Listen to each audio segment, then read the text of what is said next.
Welcome back to another episode of Beyond Coaching. We have a really a part two of an episode from a while back where Dustin and I had a conversation about does winning matter.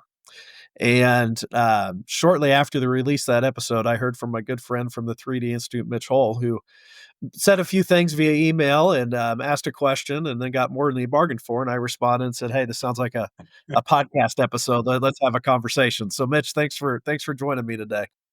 Well, I appreciate, Rob, that you looked at this and saw this as what it was intended to be, a supporting of the that podcast on winning is it important? Yeah. Well, you took it a few ways that I hadn't thought about. I was like, man, that's right on. So, um, one thing in your email you mentioned, we can start here, was, I mean, you were competing at the highest level into your late 20s, and winning mattered. I don't want to put words in your mouth, but winning mattered more, but it still wasn't enough. Kind of talk through what you were thinking with that statement, and we'll start there. Yeah, and so that people understand, I wrestled until I was 27 years old. I finished in 1984 in the Olympic trials, and I took second in the trials, which that gets you a handshake, is what it does, because we only take the champion. He ended up winning the gold medal that year, uh, and I tell people, is you talk about is winning important, and I'm going, I, I was 27. I didn't wrestle, try to make the Olympic team, be on the U.S. World Team. I didn't do it to participate. Right, that wasn't the motive. It was to make the team. It was to represent the United States.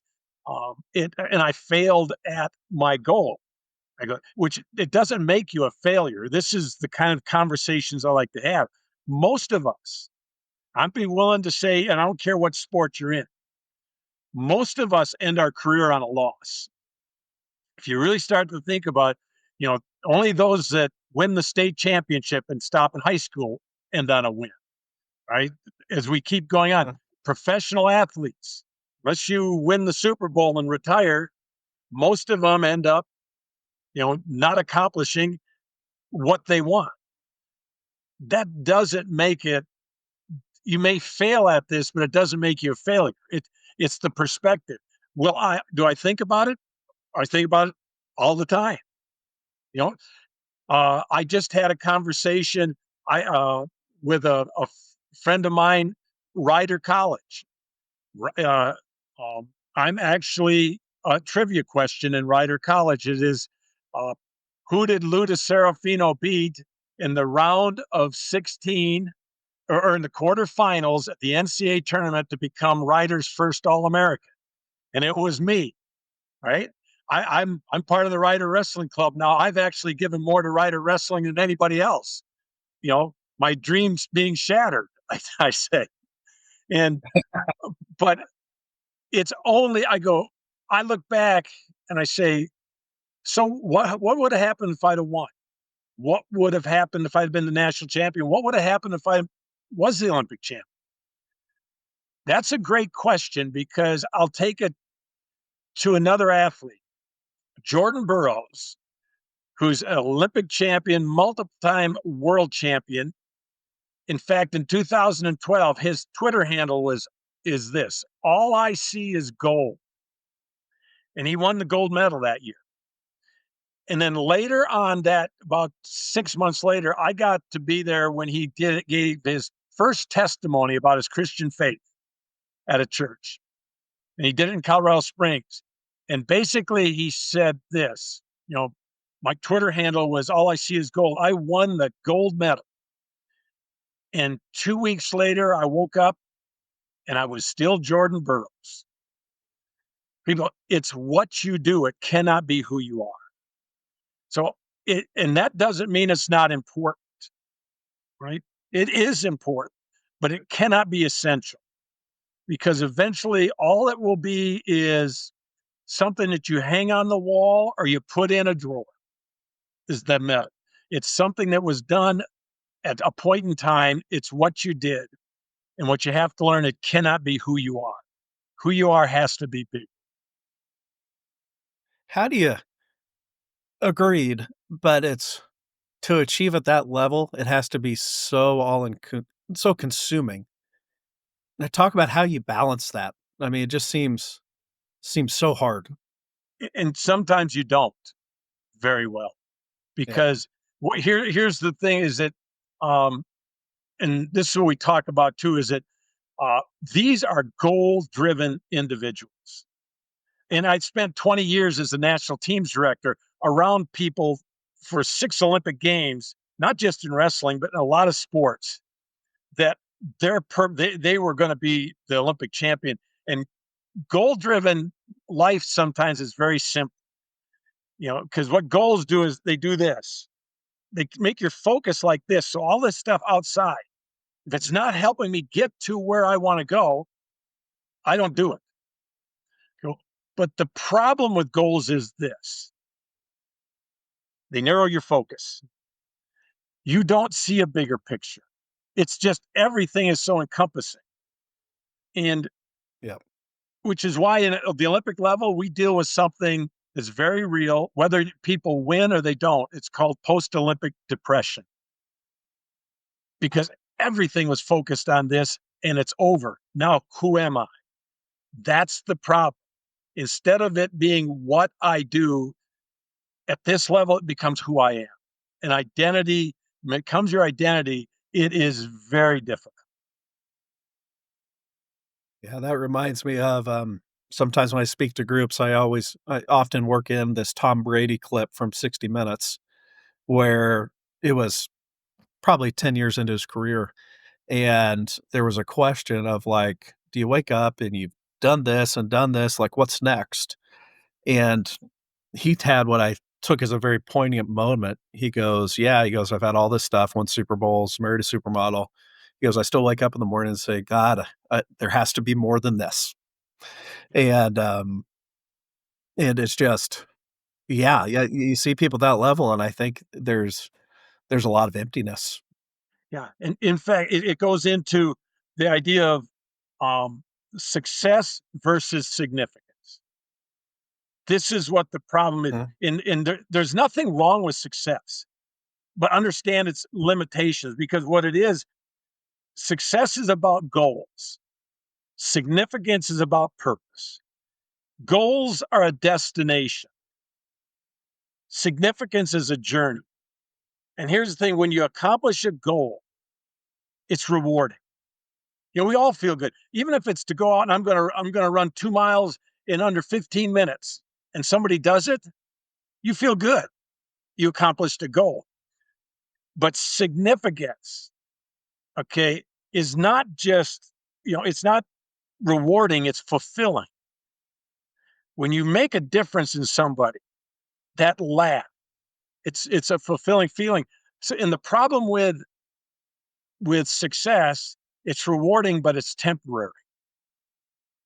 I watched Nick Saban one time on an interview just after they won the national championship, and he's complaining because he's behind in recruiting. Right? I was in an elevator when Oklahoma State won the national championship before the in wrestling before the finals. I'm in an elevator with Oklahoma State people. I'm saying, "Hey, congratulations!" And they're going, "Yeah, we're already trying to figure out how we're going to win it next year." You know, it is it is the feeling is temporary, but it's Mhm. lasting when it's significant. And then we go to this because how many championships are enough?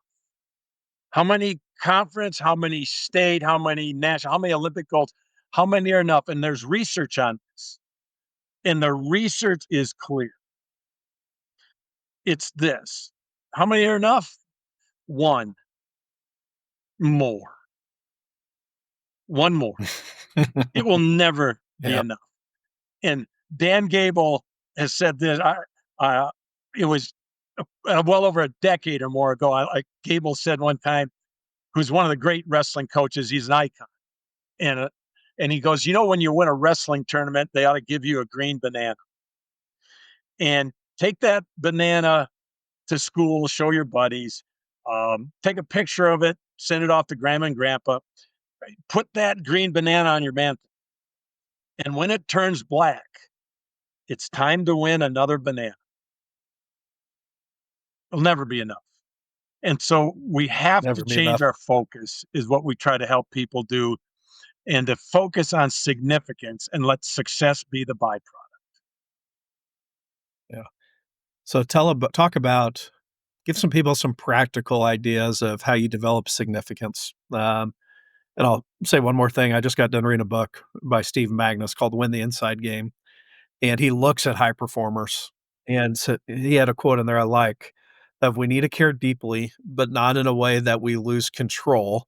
Because essentially, that's when you become the Barry Bonds or the Mark McGuire or the Elizabeth Holmes, whatever it may be, where you're so after one thing, you lose sight of everything else, including your integrity. So, what is and I know there's a faith element for me and you in this, but what are the talk about pursuing significance and what that can look like? Yeah, and thanks for that question, because it's like, is that most all of us in life go through four stages. It's survival, stability, success, then significance, right? And it's hard to focus on significance at times when you're just trying to survive or trying to build a program to stability and that. But um, we have to. What I'm going is, people want to talk about how do we redefine success, and I always go, and it's language, doesn't make anything right or wrong. I go, I think success is defined well, right? We can measure. I don't Mhm. want you to redefine success. I want you to focus on being significant, right? Because we're trying to redefine what success is, which in effect is saying we want to be significant. And so the idea is this, and I steal this from an athletic director who I heard say this one time, a very good AD who's been a successful in programs, but he said, I try to hire coaches who are significant. He said, because it's hard to be significant and not be successful, but you can be successful and never be significant. And I don't have to explain that. Not to anybody Yeah. listening, they know what I'm saying. So how do we do that? That's a great question. And that's what I love doing, is to getting with coaches and saying, first of all, it's this. Understanding is the basis of care. We need to understand uh, what this is about, and it's pretty simple. In effect, I tell people I can sum up our entire training, the 4.5 hour certification course, which is we've had thousands of coaches go through. We've gotten like a 4.7 on a 5 point scale of responses, and I go, I've done it. I've done it multiple times. It's phenomenal. yeah, yep, and I go, Yeah. I can sum it up in two words: build relationships. There, we're done. Okay, now we also have to help people understand why you want to build them and the power in that, and then how. It's like telling some kid, "Hey, you need to be a leader now," and we don't tell them what that is. So they might think that's being the boss, right? And we have to tell them to be a leader and then explain it. It's like, as Simon Sinek greatly states, um, as a leader, you're not in charge. You're responsible for those in your charge. So it's a Mhm. servant mentality. How can I help people focus on significance? First of all, you got to determine your purpose. You have to under why are you coaching? It's in I tell them, why do I coach? I want to use sport to help young people to understand the values and give them the tools to have a life of significance. That's why I coach. Right? Then I'll give you now you want to know what my goals are. Well, those will change year to year based on the personnel. Yeah. Does it? And by the way, I do not want to downplay the importance of winning, the importance of teaching your Mhm. sport, because you can't have significance if you can't teach your sport. You have no credibility. So that is a given. That is, we all have to be good at that, but that's not where our issues lie. And so this is the start is give me your purpose. And if you want to build relationships, tell people your story. And those are the two things that are uniquely yours, and you need to share them.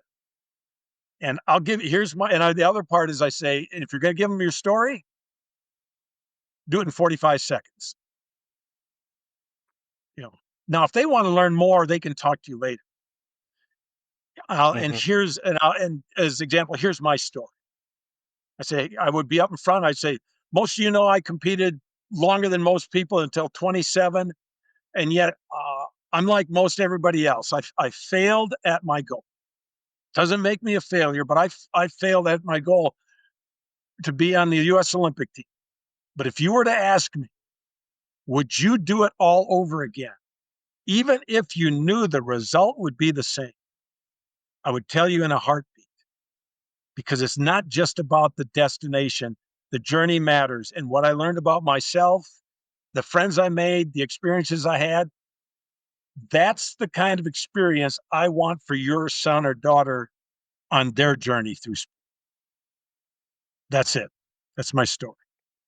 That's nice. Do you think I just got a little more margin with parents when they learn a bit about who I am and then they hear my Absolutely. my purpose?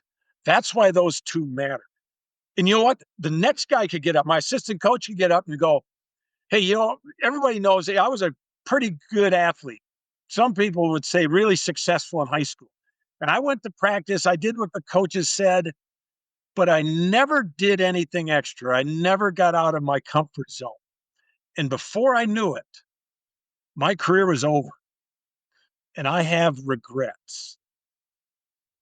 That's not what I want for your son or daughter. Which story's better? Neither. It's just your story. Mhm. I I now I know something about that individual, and I'm gonna give them a little more margin as they have influence on my son and daughter. That's the start. And I can give you then I can give you tools. There's plenty of tools. Let me ask you this, this might be a good place to wrap up. Dustin, my partner in the Impactful Coaching Project, we've had this long debate since we were both coaching together at a school where it was really hard to win. We used to always think winning will lead to more impact because we have more credibility, more whatever, and people will listen more. Do you think winning can matter because it allows you to lengthen or increase your impact on others? Clearly, winning makes it simpler in a way. Mhm. It doesn't always make it better. Right? Is that it's how you go about it. Um, I talked to a guy a week ago, literally, who said that his high school beat DeMath. It was DeMath out there. It was for 2 years. They beat these power, and they had a coach who, as a Bill Parcells disciple on defense, he could teach it. In fact, he taught it in clinics and that. And the guy he was stern. He was technical. Sometimes he was demeaning, but he was extremely successful. We had a 20-year reunion, and over the half of the guys never even bothered to talk to him, right? He was successful, but he wasn't significant. As if Yeah. all you cares about is success about the first dimension, I tell people you can win, but you'll have a trail of damaged relationships. Mhm. So in the end, what do you want people to remember? Because we don't, and I can ask you the same thing. When you think back, it's about the experiences, the relationships. The winning and losing is just part of sport. I mean, it is. In fact, here's the reality: there will be exactly the same number of winners as there are losers. I don't care how many games you play. Hey, All we're doing is rearranging the deck, but Yeah. everybody can have influence. And that's where I feel a tension in my work as an athletic director. I told my wife recently, I'm embarrassed how much I still care about winning and losing, and how I'll drive home at night ticked off when we lose, and I wish I could stay above it a little more. And the tension I feel, though, is I see the most life change or growth when teams have bad years, and the kids that stick with it and the coach leads well through that, it's not as fun, but maybe more valuable than a championship season. And I don't know what to do with that. Yeah, it is. Listen, I just was at a club volleyball games this weekend and sat there with a parent was nervous about this game to get in the gold division or the silver, and I going, nobody will care tomorrow who wins this tournament. And yet, even me sitting there when I see saw a girl miss hit 3 balls in a row, I'm going, "Ugh," and I'm catching myself Uh, because we all yeah. care about, but we have to keep it in the best we can in perspective. That is why, even and I mentioned to you this when we first started the conversation. So I go, what does the Bible have to say about this? You know? And in Corinthians, Paul may be talking to the original Olympic Games when it's and he stated, um, "Do you not know that all the runners in the stadium race, but only one gets the prize? Run in such a way as to get the prize." They're telling us if we're going to compete, you compete to win. You run. Now, there's more than just this, but you compete to win. But it never told us how important winning is. That's the thing. It tells you how to do it and the best way. And so we have to look at this. And I go with youth. How important is it? Well, it goes into the not category, right? As you get Mhm. older, it goes into the not very. And eventually varsity, it goes into the kind of important to important. And when I was trying to make the Olympic team, it was extremely important, but it can never be ultimate because when it's Mhm. ultimate, you will do anything to achieve it. And then later, you're going to look back and, um, there's been many Olympic champions that never got caught that cheated that eventually said they cheated because they couldn't live with it. Yeah. That's why we have to help people as coaches. Goals narrow your focus and you'll do anything to accomplish something. We have to help them understand there's a bigger purpose. I don't know if there's a better spot to end than right there. That's well said. Thanks for joining me. I think there may be another conversation building off this in the future, but just really appreciate you taking the time. Well, I appreciate it too, Rob, and I do look forward to future conversations. Great. Take care.